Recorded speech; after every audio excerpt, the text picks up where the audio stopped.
предлог буџетот за 2025 година обезбедени се 250 евра субвенции за електричен велосипед.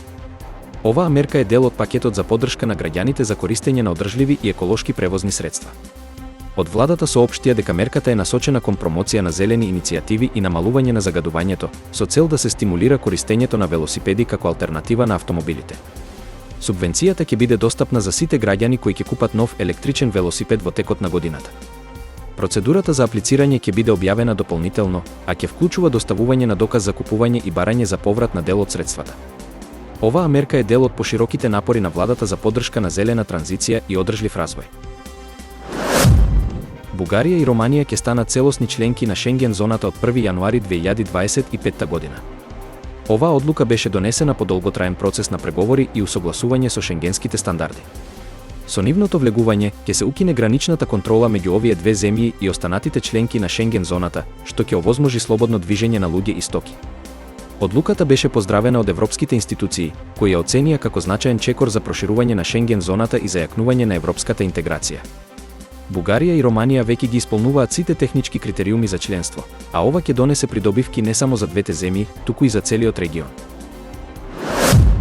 Командантот на сириските бунтовници, Салех Харири, изјави дека ќе ги најдат и изведат пред лицето на правдата сите одговорни за злосторства во конфликтот, вклучително и луѓето на претседателот Башар ал-Асад.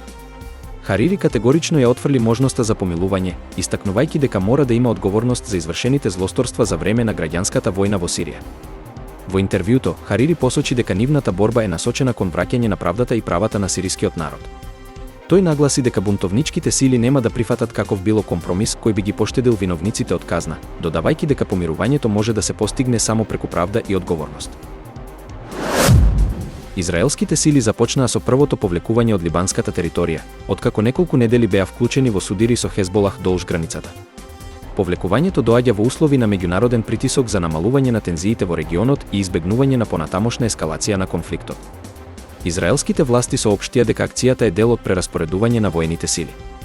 Сепак, состојбата на границата останува напната, со продолжени инциденти и размена на оган помеѓу двете страни. Многу аналитичари предупредуваат дека и покрај повлекувањето, конфликтот меѓу Израел и Хезболах може лесно да ескалира доколку не се најде трајно решение за безбедносните предизвици во регионот. Јужнокорејскиот парламент донесе одлука за разрешување на началникот на полицијата и министерот за правда поради обвинувања за злоупотреба на функцијата. Опозицијата ја покрена иницијативата, обвинувајќи ги за недоволна транспарентност и неправилности во спроведувањето на нивните должности. Одлуката е дел од напорите за враќање на довербата на јавноста во институциите. Оваа одлука предизвика бурни реакции во политичката сцена на Јужна Кореја, со владеачката партија која ја критикуваше како политички мотивирана.